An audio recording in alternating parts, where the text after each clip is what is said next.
Prime Minister Ranil Wickremesinghe responded to questions that were raised by Chief Opposition Whip Anuru Kumara Dissanayake several weeks ago over the issues surrounding avant-garde. In the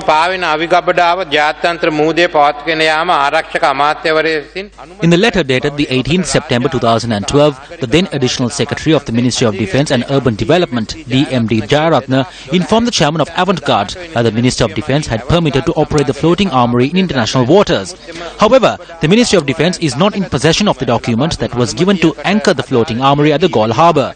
The only permit for the weapons were from the countries the weapons were issued from, and the accepting and issuing of those weapons are to be done under the supervision of the Sri Lanka Navy. The Ministry of Defence has not granted permission to issue any of the weapons from the floating armoury. In addition, the Ministry of Defence is not in the possession of the documents which detail the weapons nor the country of origin. The Attorney General has not advised to withdraw the case nor to conclude the investigations. As clear instructions were provided to continue with the investigation, the Commission to investigate allegations of bribery or corruption will continue with the investigations over bribery allegations, while the police will continue with the investigations under the Prevention of Money Laundering Act No. 5 of 2006.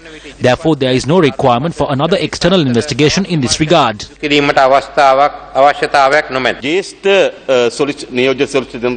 At a meeting chaired by you, Senior Solicitor General Wasantha Nawaratna Bandara said that cases can be filed under the Firearms Ordinance, the Explosives Ordinance and the Prevention of Terrorism Act.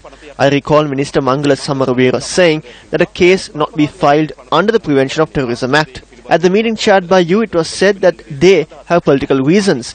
Cases can be filed under the other two acts. The Attorney General says that there is no need to file criminal charges and the investigations will be carried out by the Commission to investigate allegations of bribery or corruption for money laundering. First, call for a full-scale debate on this matter in Parliament. Based on the revelations, I propose for the establishment of a parliamentary select committee in this regard.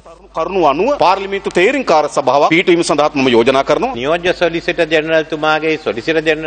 the Solicitor General and the Deputy Solicitor General were of two different opinions, I requested the Attorney General to look into the matter and provide advice. So after taking into account the opinions, he made his final recommendation. Solicitor General Suhada Gamlat had asked the President if it is possible to arrest the former Secretary of Defence. During the meeting with the Prime Minister, Deputy Solicitor General Wasantha Bandara had expressed a view different to what was mentioned by Suhada Gamlat. At that time I asked him, how can he say that? Do you know what was the response that he gave me? He said that the decision was made based on the investigations. I asked if that is the case, what could happen? This took place at the meeting that you chaired. As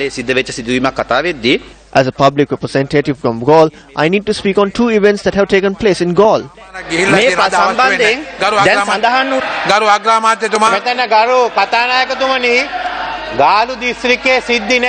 Honourable Speaker, there are no incidents related to the Galle district.